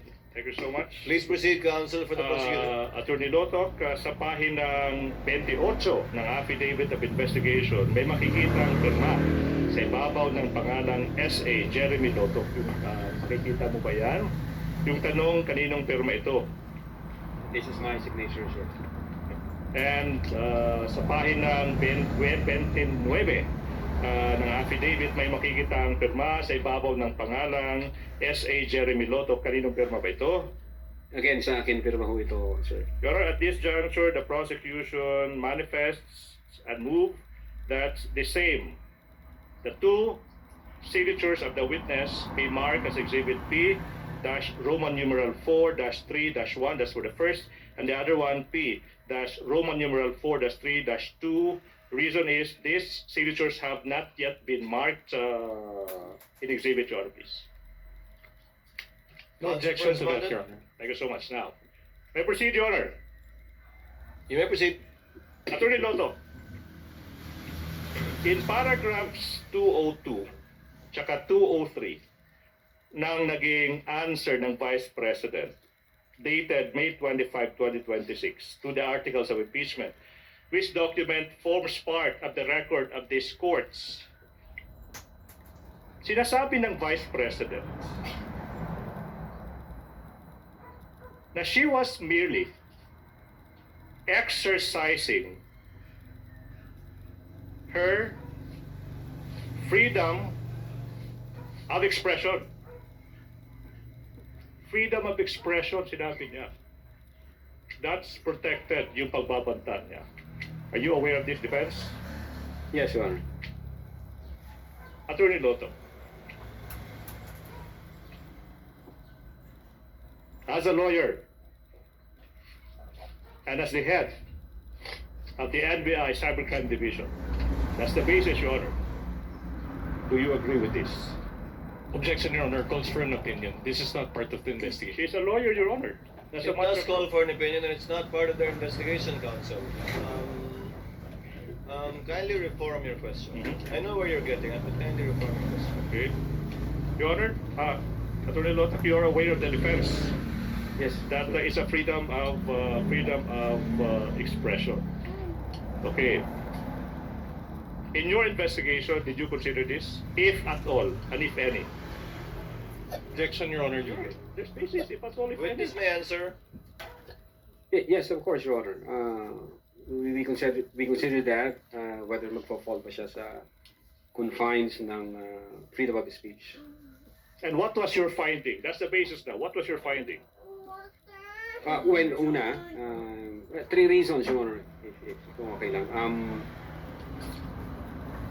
Una, when the second highest official of the land openly and publicly uttered that she had already contracted a person to kill the highest official of the land, the First Lady and the former Speaker, and that she instructed the person to be relentless in killing them, we failed to see any amount of freedom of speech in that utterance, Your Honor. That's number one. Number two, we talk to ourselves. If we allow the argument that it is within the bounds of freedom of speech, if we allow that to become the norms of our society, then who would prevent anybody from doing the same to anyone? Pwede na pong sabihin, patayin mo si Senator ganito pag ito ang nangyari, patayin mo si Congressman ganito pag ganito ang nangyari, patayin mo si Justice ganito pag ganito ang nangyari. Imagine, Your Honor, the anarchy, the disorder, and the chaos it would bring to our country. And number three, Your Honor, as a lawyer and being in the law enforcement, freedom of speech protects lawful expression, but it does not protect utterances that satisfies the elements of a criminal offense, like this one. Satisfies the elements of a criminal offense like this one. Ito yung tanong now. Attorney Lotto, based on your finding, based on your affidavit of investigation, did the Vice President commit a crime? Based on our Objection, Your Honor, leading and calls for conclusion of law. Based on his investigation, let the witness answer. Sustained, but the presiding officer will ask the question to the witness. Based on your investigation, Attorney Lotto, Yes, sir. was there Yes, Your Honor. enough basis to file a criminal complaint, as you did, for the crimes you charged the Vice President with? Prima facie evidence only, huh? Not as to whether or not she indeed committed it or not, because only a court of justice can determine that.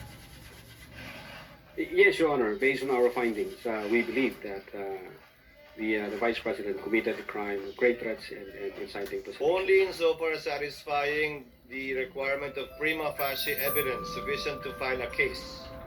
Prima facie evidence with reasonable certainty of conviction.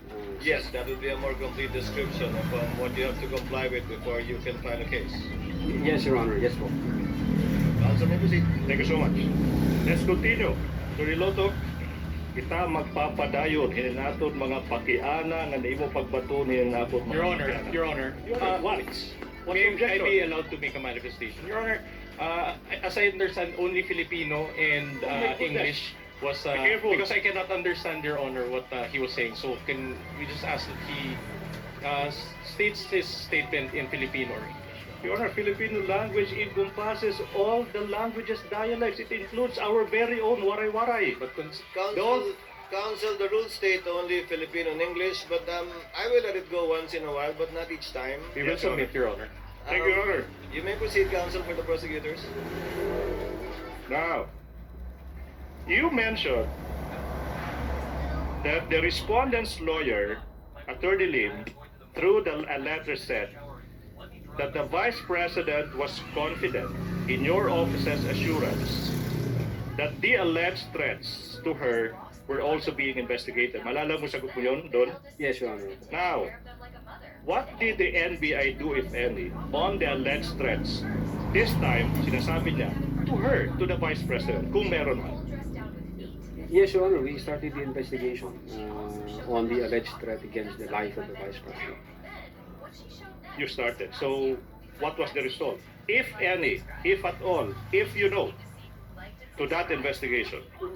Well, Your Honor, the fact that we issued a letter dated December 2, 2024, we informed the Vice President that we are investigating that alleged threat against her life and that we want information, any information that would give us any investigative lead on that matter, Your Honor.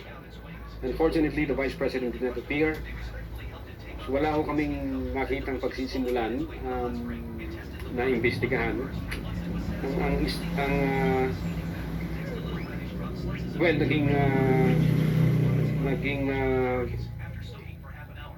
may nakita kami sa, I think, 75 PNP personnel so far as the security of the Vice President is concerned. Per record sa news na inalis sa BPSPG and then inilipat sa Manila. Okay. And I think the reason being is that may issue ng official security kung di ako nagkakamali. Yun po yung Nakita. medyo nakikita namin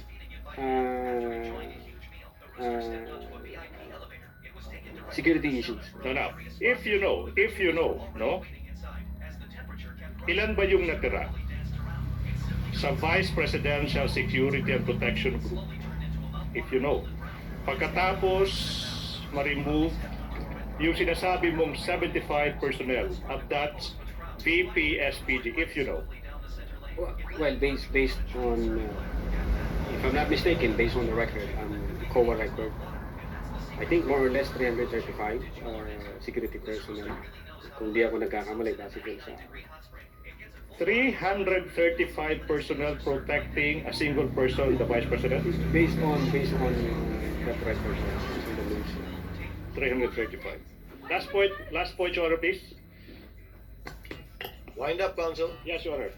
Now, Mr. Witness, you mentioned earlier that your office considered in its investigation in the November 23, 2024 online briefing na aside kay respondent yung Vice Presidente tsaka yung mga media personalities, okay, na nabanggit mo, sino pa, kung meron pa, yung nandun sa online briefing ngayon, kung alam mo?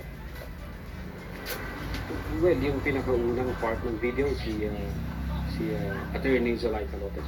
Attorney Zulaika Lopez. Now, yung tanong, Mr. Witness, ano yung na-observe mo kung meron man, okay, about Attorney Zulaika Lopez during that online media briefing?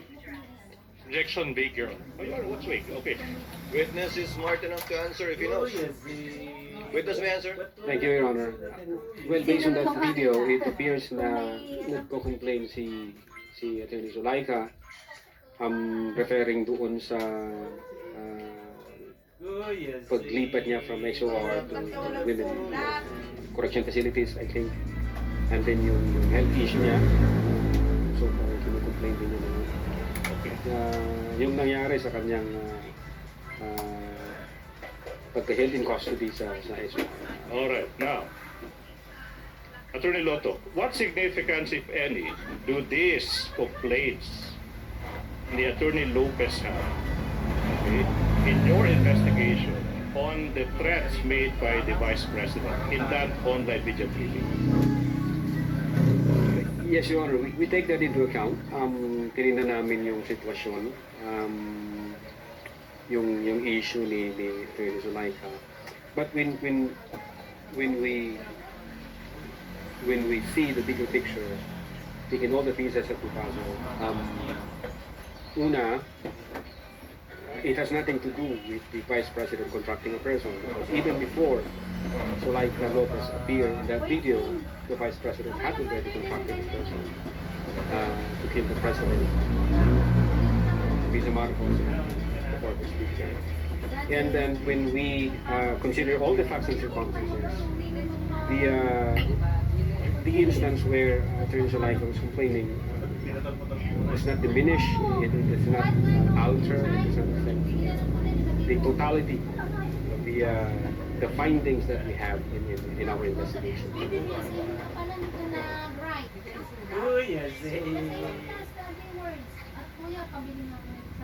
Senator Judge, is counsel for the prosecutors done?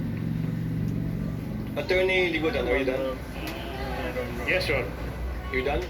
Before cross-examination, Chair would like to recognize, with the permission of Senator Judge JV, Senator Judge Bam Aquino had earlier sought recognition. Chair will recognize him first, thereafter Senator Judge Tulfo Erwin, thereafter Senator Judge Ejercito, and then Senator Judge Ontiveros. Senator Judge Aquino is recognized. You have 2 minutes, sir. Yes, maraming salamat, Mr. Presiding Officer. Attorney Lotok, Yes, meron po. pa po bang ibang grupo sa NBI na nag-imbestiga doon po sa mga utterances ni Vice President Sara Duterte noong November 23 to 24? During our time, insofar as the Cybercrime Division is concerned, yung Cybercrime Division, Your Honor, and the team that was yung binuo ni former Judge, Director Judge. So kayo lang po. At that time, sir, hindi ko na po alam ngayon kung sino yung mga team na, kasi nalipat na po ako sa ibang region. Okay. Yung tanong ko po kasi ay nakatukoy dun sa taong nakausap o sinasabing na kontrata ni Vice President Sara Duterte para patayin yung Presidente, First Lady at former Speaker. So tinuloy niyo po ba yung investigasyon para mahanap ang taong ito? Well, aside from the fact, Your Honor, na nag-issue kami ng subpoena sa Vice President para makakuha ng information, kasi we need a validated information, we need a confirmed information. Nung inisyu namin ng subpoena yung mga media personalities, bawat isa sa kanila na nag-appear, tinanong din po namin, nandun ka ba nung sinabi ito ng Vice President? Hindi ko po tinatanong kung sinabi ba to o hindi. Dahil may witness rin po tayo nung nakaraang linggo nung nasabi nga ito at napanood naman natin Opo. lahat. Ang tanong ko, tinuloy niyo ba yung investigasyon para matukoy ang taong ito? Nagtanong kami, Your Honor, we tried to elicit information both from those people who have personal knowledge during the online press conference. Unfortunately, wala kami na-establish na validated information na confirmed. So, in fact, hanggang ngayon, nag-aantay po kami. Hindi yung katulad dito sa nangyari, may apparent commission of the crime dahil nandiyan yung video eh. So ang ibig niyo pong sabihin, bilang NBI, hindi niyo nahanap yung taong ito, pero literal niyo tong, sabi niyo, literal itong pag-assess niyo dun sa statement dahil ito mismo yung nasabi ng Vice President. Well, Your Honor, if the second highest official of the land sinabi yan, hindi ho biro yan. Medyo mabigat ho yan. At yung pagkasabi pa niya na may kasamang galit at mga pagmumura. So, we took it very serious, Your Honor. Alright, I have a question for the defense. Sa lahat ng mga sagot ninyo, Attorney Benluan, parang hindi ko nakita na tinanggi ng inyong kliyente o ng depensa na may nakausap ang Vice Presidente na tao para gawin yung mga bagay na ito. Tama ba? Wala ito sa mga sagot ninyo? We deny that, Your Honor. You And deny? that is not accurate, Your Honor, and we will present evidence or counter evidence. Okay, so let me clarify. Sa lahat ng sagot ninyo so far, hindi pa nyo tinatanggi ito, pero in your time presenting evidence, you will deny that there was a person contracted by the Vice President? Your Honor, to clarify, I don't understand, Your Honor, when we were asked, but In your because answer, you have an answer. There is an impeachment. we complaint. denied it, Your Honor. We denied it in our answer. But we filed before the Senate impeachment. You denied it in your answer? Correct, Your Honor. If I remember correctly, ang nabanggit doon ay freedom of expression. Was there an exact statement there na hindi totoo na meron ng kinontrata ang o kinausap ang Vice Presidente para gawin ito? We maintain our position that we denied it, Your Honor. Okay. It is there in our answer. Mr. President, I don't want to take up time, but I do want to check the official records and look for this because I don't remember seeing that in any of your answers, Mr. Your Honor, all allegations were denied. It's a general denial, a blanket denial. There were, that was the general denial, and there were also specific denials. Okay, we'll take a look, Mr. Presiding Officer. Hanapin natin to. And if I may come back to this once we take a look at the records, Mr. Presiding Officer. Gentlemen may do so at the appropriate time. With the permission of Senator Judge Erwin Tulfo, since nakatayo na po si Senator Judge Ejercito, ang papaunahin ko na po muna siya. Senator Judge Tulfo, brother Ejercito is recognized. You have 2 minutes, sir. Thank you, Sir Presiding Officer. Tanong ko lang, no, just to clarify, may we know if the NBI has the authority to issue subpoena against impeachable officials? Kasi kanina po, no, sa mga pinisend kanina, subpoena po ang inyong pinadala sa Vice President instead of a mere invitation. Yun lang po, clarify ko lang po. Yes, Your Honor. Under Republic Act 10867, the NBI has authority to issue subpoena. And as a matter of fact, the case involving the Vice President falls under Section 5, Paragraph G, which the NBI has primary jurisdiction to undertake investigation, Your Honor. Likewise, for the information of everyone, may we know what constitutes a grave threat that will prompt the NBI to conduct an investigation as compared to a light threat? No? What are the elements that are needed to be present to be considered a grave threat? Well, for grave threat, Your Honor, if naalala ko siya, if a person threatens another person with the infliction upon the latter's person, property, honor, or that of the latter's family,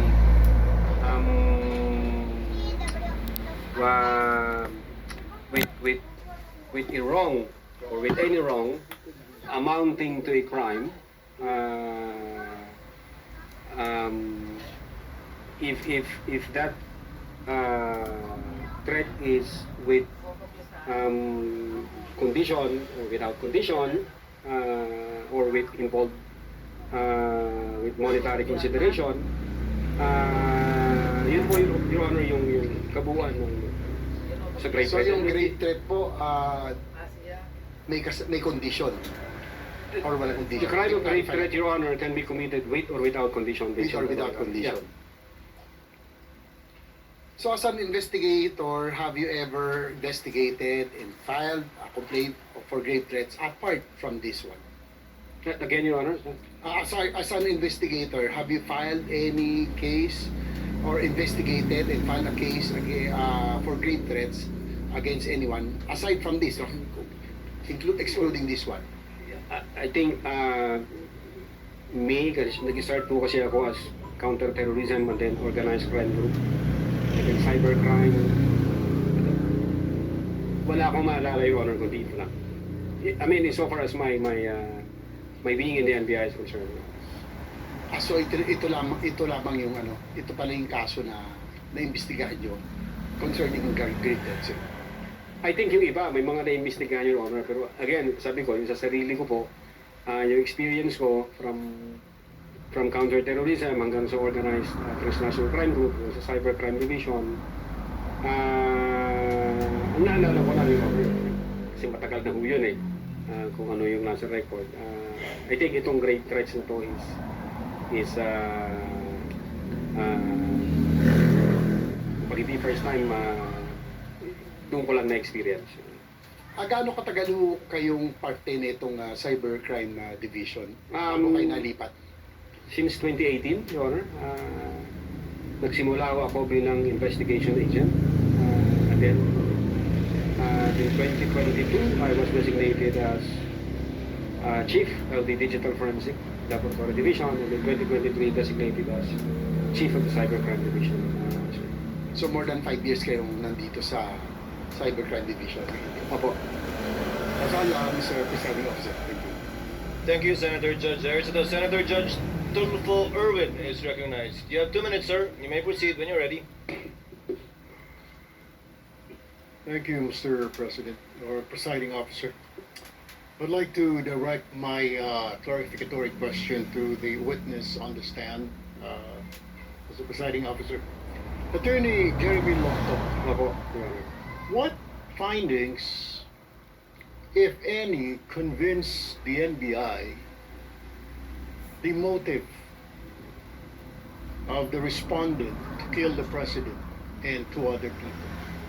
Meron pong bang kayong nakitang motibo? Kasi maaari pong sabihin lang nung isang tao sa sobrang galit niya, napag-usapan na po kanina yan, di ba? Spur of the moment. Pero did you find any motive? Bakit niya po gagawing patayin ang Pangulo? Yes, Your Honor. As I've said before, when we take into consideration all the facts and circumstances surrounding that issue, nagkaroon ng hindi magandang relasyon yung dalawa, and then nagpatuna ang Vice Presidente ng mga salitang mabibigat laban sa Presidente. Pinapakita ito sa October 18 na toxic na nga yung relationship nila. Galit na galit si Sara dahil sinasabi ng Vice Presidente is politically motivated yung pag-attack sa kanya.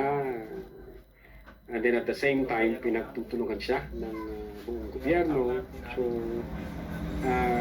then na-trigger ho yun, if my memory serves me right, nung incident nangyari noong 23 November 2024. So parang nagpatong-patong na ho siya, convolution ng iba't ibang issue. So nakita ho namin, talagang galit ang Vice Presidente sa Presidente. Okay, so you saw that the Vice President is very angry, right? Galit po siya. Did the investigation uncover any evidence, if there's any, that the respondent had taken steps to carry out these threats or these statements that she made in public and online? Did you have or did you cover any evidence? Your Honor, insofar as the Cybercrime Division is concerned, we focus on the investigation on the alleged grave threats and inciting to sedition. Ngayon, pagdating doon whether or not meron na-execute na o may inutusan, I think ang makakasagot po niyan, Your Honor, yung ating director, kasi sa kanya po yung pool ng information. But at the same time, yung jurisdiction na yan, nasa intelligence service po namin. Kami ho nasa investigation service. So, insofar as the NBI, Cybercrime Division is concerned, that time, nakafocus ho kami sa great threat and inciting to sedition. But insofar as whether meron na bang engage ang Vice Presidente, jurisdiction ho yan ng aming intelligence service, at maybe ang makakasagot niyan yung aming director kasi siya po yung recipient ng full of information from different divisions and regions. You mean inciting to sedition will be answered by the director, is that correct? Kasi parang hindi po natalakay kanina yung inciting to sedition. Well, Your Honor, inciting to sedition, in our investigation, we were able to establish that those utterances from 18 October 2024, November 23, 2024, and other facts and circumstances, even the November 26, 2024, we believe that those utterances have a tendency, Your Honor, to stir up the people, to go against the government, have tendency to disturb the public peace of the community, the peace of the community, and have tendency to undermine public safety and public order. And I think that's That's elements of the inciting to sedition. I have last two questions, Please proceed. Mr. Presiding Officer. So you're saying they're intertwined? Killing the president and then inciting the people to revolt against the government, they're intertwined. Is that what you're saying? Based on our findings, Your Honor. Based on your findings. And what could be the motive of the vice president inciting people to sedition, to revolt against the government, when in fact she will be the next president of the republic? She's been saying, and everybody knows, and she's been claiming. Well, why do you think? I mean, did you look deeper? Why incite the sedition? I mean, in fact, you're the vice president. Usually, in our country, Mr. Witness, the vice president would run for presidency. What could be the motive? Well, Your Honor, what we have established is the fact that the relationship between the two were already hostile. And what we established is the fact that the Vice President has committed great threats and inciting to sedition. Yun ho yung focus namin, Your Honor. Insofar as yung mas malalim pa na motibo, wala akong personal knowledge. All right. Well, I'm running out of time. Can you identify the strongest piece of evidence which you relied in deciding to file these cases before the Department of Justice? And what is the status of this case, Mr. Witness? Well, Your Honor, the pieces of evidence that we attached or we incorporated in our investigation is sufficient and has satisfied the requirements of the quantum of evidence required, which is prima facie evidence with reasonable certainty of conviction. And the fact, Your Honor, that the Department of Justice has issued certification stating that your referral, your transmittal, has complied all the elements of the crime charge and therefore good for preliminary investigation. What is the status of the case, Mr. Witness? It's ongoing, Your Honor. If kung tama ang naalala ko. It's ongoing, Your Honor. One very, very quick question, Mr. Kindly Presiding wind Officer. up, Senator Judge. Do you think at this point you have an airtight case against the respondent? I believe so, yes, Your Honor. Otherwise, the Department of Justice would not issue a certification stating to the effect na kumpleto ang elements namin, na nakuha namin yung requirement, at ready na siya for preliminary investigation. Thank you, Mr. Witness. Thank you, Mr. Presiding Officer. Thank you, Senator.